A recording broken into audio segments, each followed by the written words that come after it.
Bonjour à toutes et à tous, c'est parti pour le bulletin d'information hebdomadaire. On commence sans plus tarder avec les titres de ce vendredi 10 février. Moment de recueillement avec la marche blanche de ce samedi en hommage à Michael.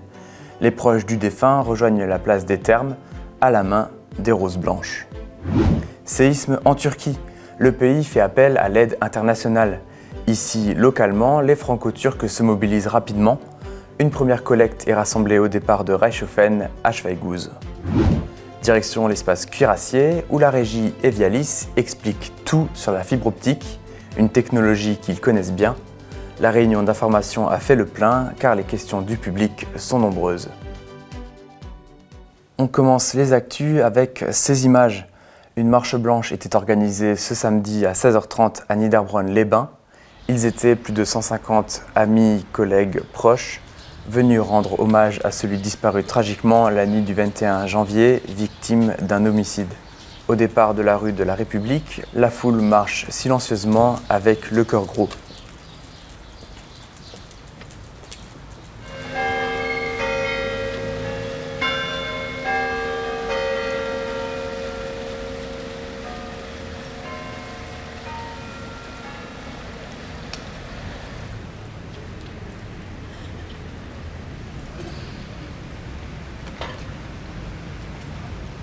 Ils ont rejoint le lieu du décès, place des Thermes, où trônent quelques bougies. Au pied de son portrait, tour à tour, il dépose de nombreuses roses blanches.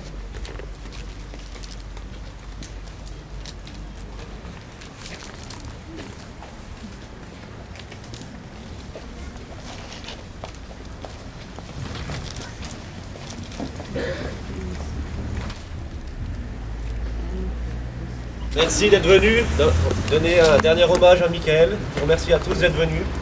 Ça fait chaud au cœur. Merci.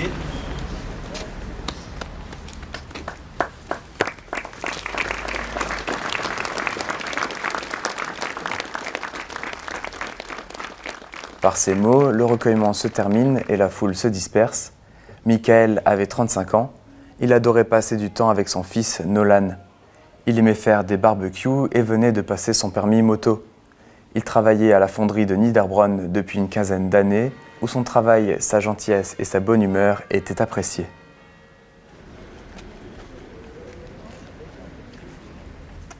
Une magnitude de 7,8 sur l'échelle de Richter, un épicentre proche de la ville de Gaziantep, au sud-est de la Turquie, proche de la Syrie. Vous l'avez sans doute vu aux infos, le séisme a fait, selon un bilan encore provisoire, presque 15 000 morts. Les franco-turcs locaux se mobilisent. Les bénévoles s'activent à Schweighouse car le temps presse. Les sinistrés ont besoin d'aide. Ces sinistrés, ce sont parfois les familles des habitants de Gundershofen, Niederbronn ou Reichshofen. 10 régions de Turquie ont été touchées par le séisme de ce lundi 6 février. On n'a pas dormi de la nuit et puis on était au téléphone sans cesse à voir ce qu'on peut faire. Ce qu'il y a, c'est qu'une partie de la population reste dehors parce qu'ils sont encore en train de chercher leur famille sous les combles. Et donc on va voir, sinon en général, il y a des tentes qui ont été mises en place. Il y a malheureusement eu un grand nombre de pertes, de victimes, de décès, mais il y a aussi aujourd'hui des gens qui ont pu survivre, mais qui ont malheureusement plus de maison, qui ont plus de couverture, plus d'habits, donc on a voulu venir au secours de ces gens. Donc on a pris cette décision de pouvoir rassembler un maximum de vêtements, de couvertures qu'on pouvait envoyer là-bas. Ici, on envoie surtout des habits, des tenues vestimentaires, des couvertures, des plaids, des doudounes. Donc aujourd'hui on a été une trentaine voire une cinquantaine de bénévoles pour pouvoir aider à rassembler tous ces colis. Là on a pu charger je crois pas loin d'une trentaine de palettes. Donc là effectivement ça a fait du travail. Heureusement qu'on était nombreux parce que sinon ça aurait été impossible. L'appel aux dons matériels est maintenant terminé car les camions sont sur le point de partir. Par contre, la Fédération internationale de la Croix-Rouge et du Croissant-Rouge lance un appel d'urgence pour trouver 200 millions d'euros.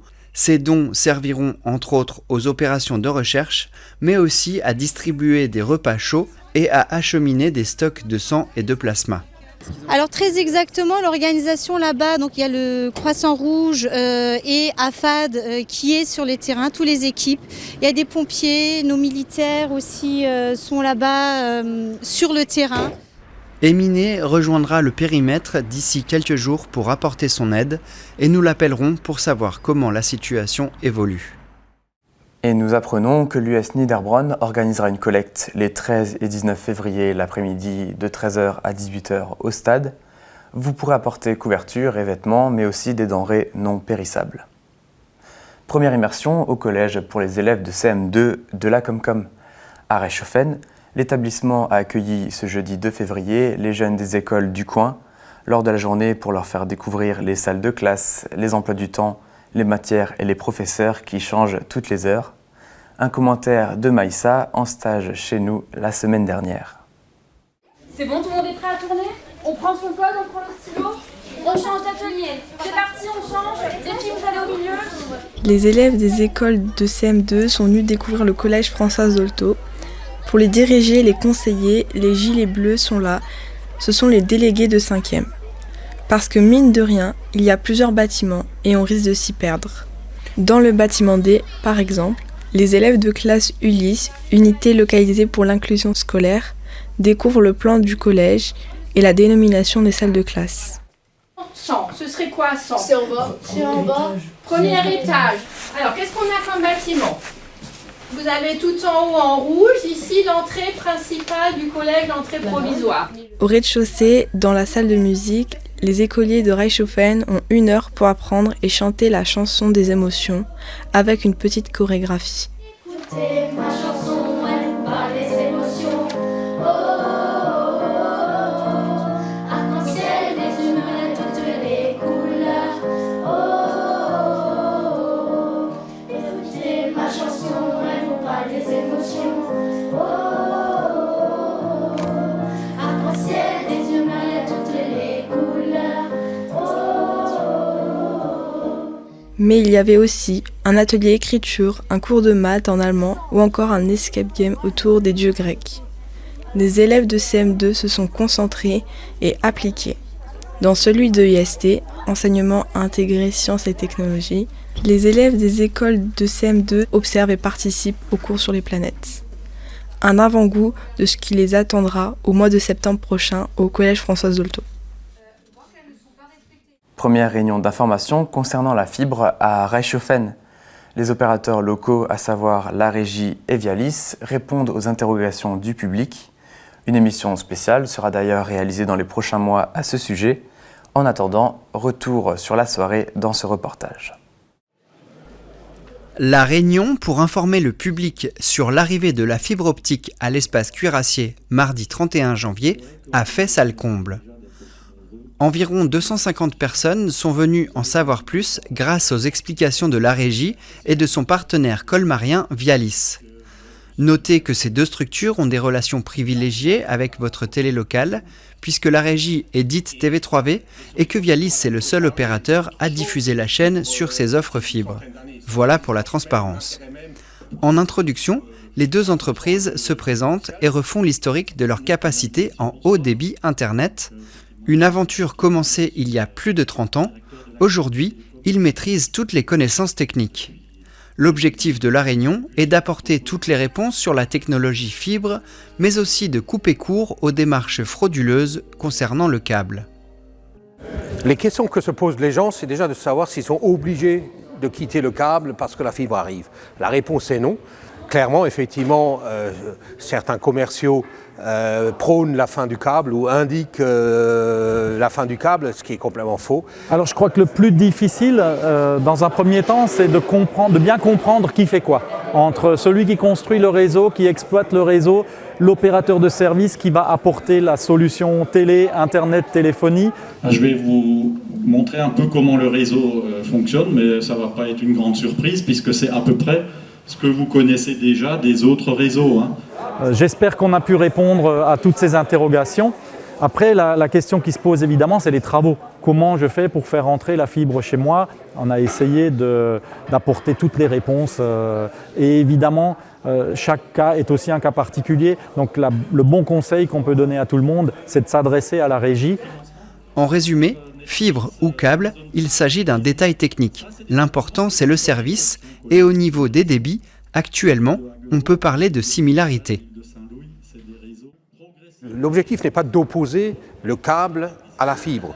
La fibre, c'est sans doute à plus long terme l'avenir. Mais il n'y a aucune raison de se précipiter. Aujourd'hui, la fibre, effectivement, n'est pas indispensable pour avoir du très haut débit. On a du 800 mégas sur le câble. Très clairement, avec ça, on satisfait tous les besoins d'Internet d'aujourd'hui, de demain, sans doute encore d'après-demain. Par contre, effectivement, pour ceux qui veulent des fonctionnalités évoluer sur une box, dès à présent, on voulait être aussi présent sur la fibre avec des offres que l'on porte avec notre partenaire Vialis. Les fonctionnalités des box peuvent être le replay des chaînes, l'enregistrement ou la vidéo à la demande. Les deux partenaires mettent en avant leur atout, la proximité, une valeur qu'ils ont en commun. La commercialisation des offres fibres s'ouvre progressivement sur les communes de Niederbronn, Oberbronn et Reichshofen. J'ai fini les travaux. Un peu de musique maintenant avec le concert de l'école de musique du canton de Niederbronn. Les musiciens et chanteurs se sont produits à la salle des fêtes de Rothbard ce samedi 4 février.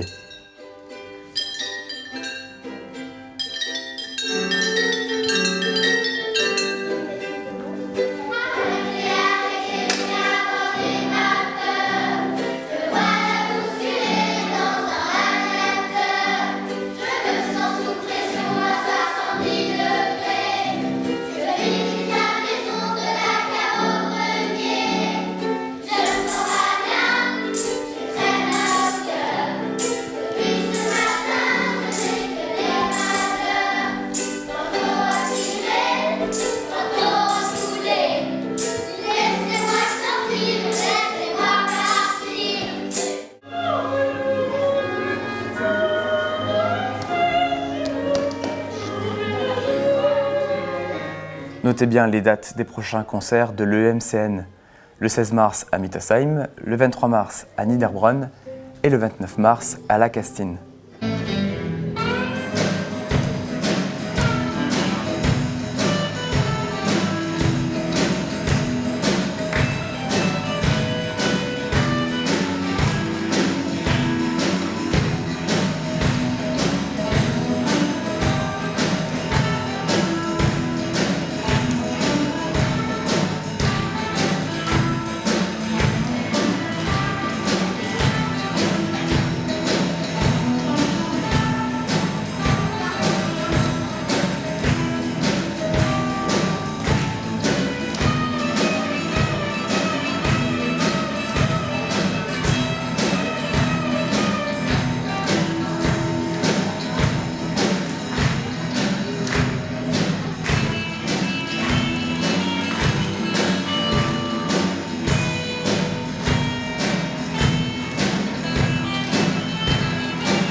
Et deux autres grands concerts sont aussi prévus cet été.